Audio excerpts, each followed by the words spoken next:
everybody, just doing a quick video for this weekend's pre-release.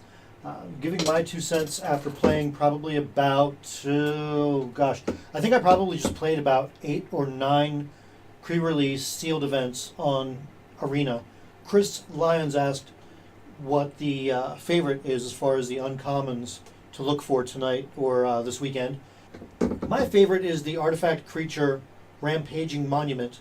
That's the one where it enters the battlefield with 3 +1/+1 counters, and then whenever you cast a multicolored spell, you put a +1/+1 counter on Rampaging Monument. There are so many multicolored spells to play with. This card is just, it's crazy value. But I also want to go through a quick list of some of the other ones that I really like by color. And we'll start with white. And so you've got the Conclave Tribunal, which is the enchantment. That is just crazy good removal because you're basically exiling one of their permanents and you're able to use Convoke like we talked about in the previous videos. That one really speaks for itself. Let's move on to blue. You've got the Night Veil Sprite, which is a 2 casting cost fairy rogue creature. It's a 1 power, 2 toughness with flying. Whenever it attacks, you surveil 1. That combines really well with another card that I'm going to talk about in just a couple minutes here. Diving into black, you've got the Lotleth Giant. Now, we've got a really high casting cost on this one. It's 1 black and 6 colorless. And it's a 6/5 zombie giant with the Undergrowth keyword. When the Lotleth Giant enters the battlefield, it deals 1 damage to target opponent for each creature card in your graveyard. That has ended some games for me. That's done really well for me when I'm playing Golgari. And you basically, for this and a couple other things, you just pile up your graveyard. You can make attacks that you're trading for. You can make blocks that you're trading because you're going to get value out of those cards again with some of these Undergrowth keywords. There's another card we'll talk about when I get to multicolored that really makes a huge difference when it comes to throwing all your creatures in the graveyard also. But I don't think you should mill them into the graveyard. I don't think you should do things that are going to basically put them in the graveyard unless you've got some other synergy going. I think that you should be doing this through attacks and blocking, basically trading. Even if they're not the best trades, you're putting stuff in your graveyard, you're getting that value later. I've hit people for 9 with a Lotleth Giant just by casting it. And then also in black, there's Price of Fame, which is a 4-drop instant, 1 black and 3 colorless. It costs 2 less if you cast it on a legendary creature, which I have not done. I have not come across many legendary creatures to cast it on, or at least had it in my hand. Anyway, it's a Surveil 2 keyword, and it destroys target creature. So you're basically destroying their creature, and you're setting up your next draws.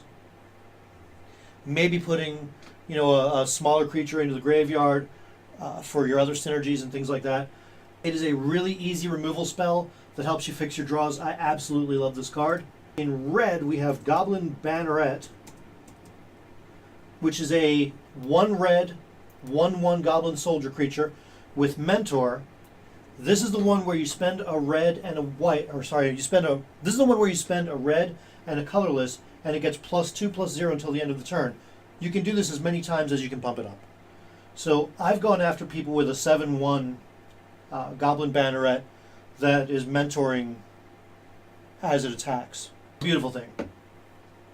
In green, I've got 2 that I want to talk about. There's the Affectionate Indrik, and while the casting cost is a little bit high on that card, it's a 4/4 beast creature that costs 6, 1 green and 5 colorless.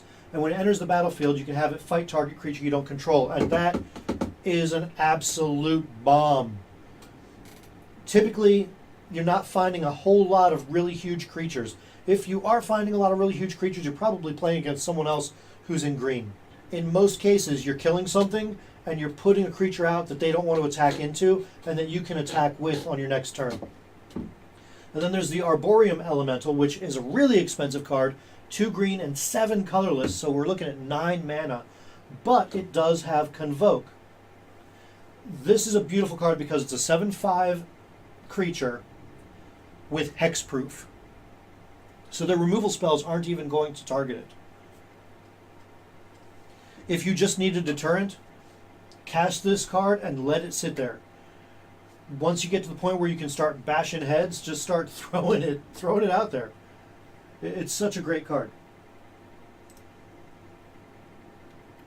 Now, as far as multicolored go, we've got the Dimir Spybug, which is a blue and a black 1/1 flying insect creature with menace, and whenever you surveil, put a +1/+1 counter on Dimir Spybug.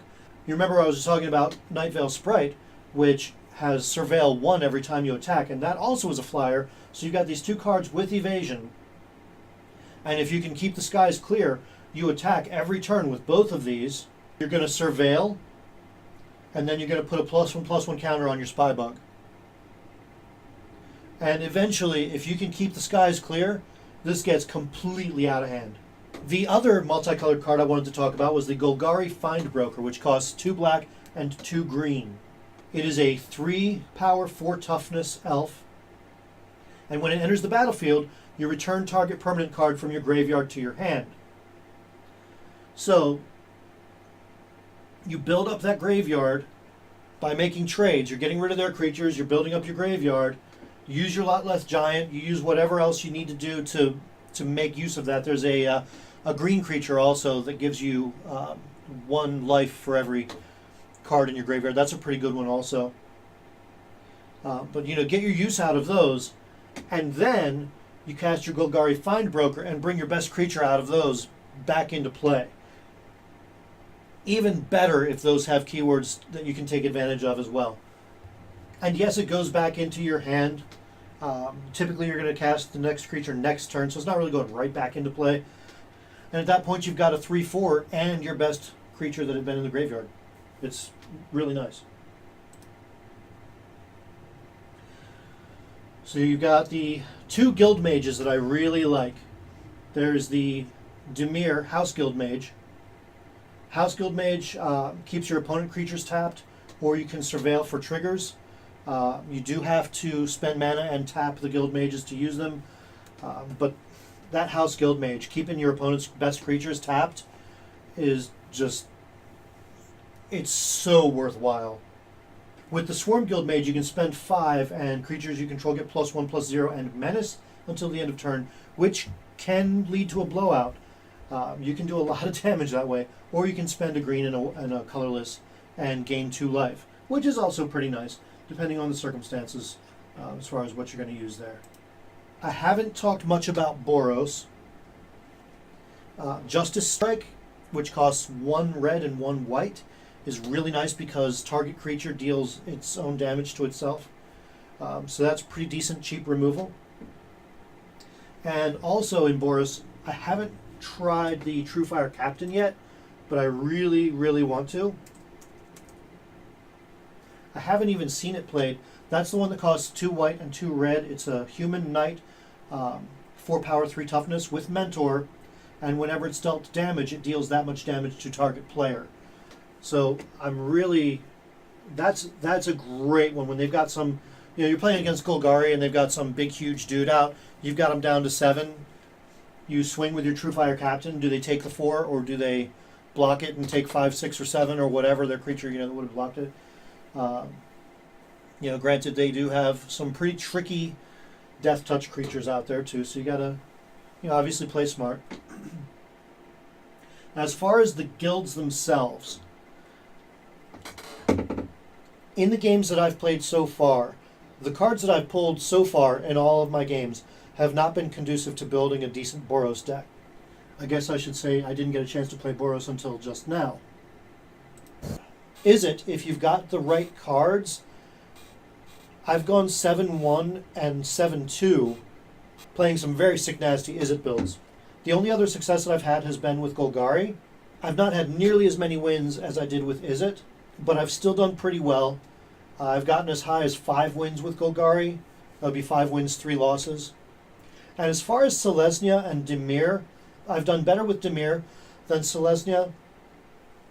With Selesnya, it seems like you really have to build a go wide unless you're able to do a kind of a combination of that and some really big nasty stuff at the end. But I've found it really hard to balance.